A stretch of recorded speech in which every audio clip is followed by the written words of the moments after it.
Living in the Orthodox community is very difficult to explain. It's completely different from normal society, even though we live in the city. It's like we live in the Middle Ages for an outsider. It seems like a few centuries ago.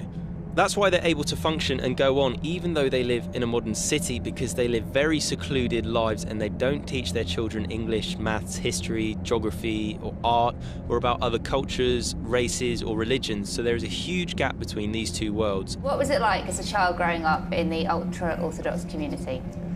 As a child, I remember being told by my parents and teachers that everything outside is bad, outside the community. We were told non-Jews are like cattle. They are born, they mate. They were created to help us, to enable us to sit and learn the Talmud and follow the path given by God. So how much contact would you have with the outside world? Really nothing at all. It depends, of course, where. Some Haredi live in cities, but they are so secluded there is no chance a child would ever come into contact with a non-Haredi or non-Jew. But some Haredi are secluded even more and live in their own built communities. When I was a child, I didn't need to speak English. Most of these children don't need to speak English because they never come in contact with the outside world. What's going to happen is he's going to grow up, get married, he won't need to speak English, he'll have his job in the community.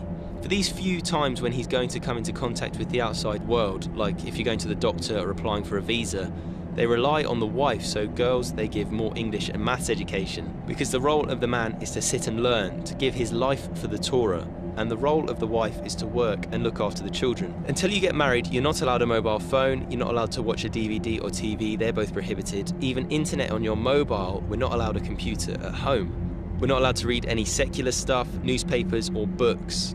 Haredi community have their own newspapers where they censor the news. Most of it is translated from secular newspapers or from progressive Jewish newspapers. If you need one for work, you have to ask permission of the rabbi.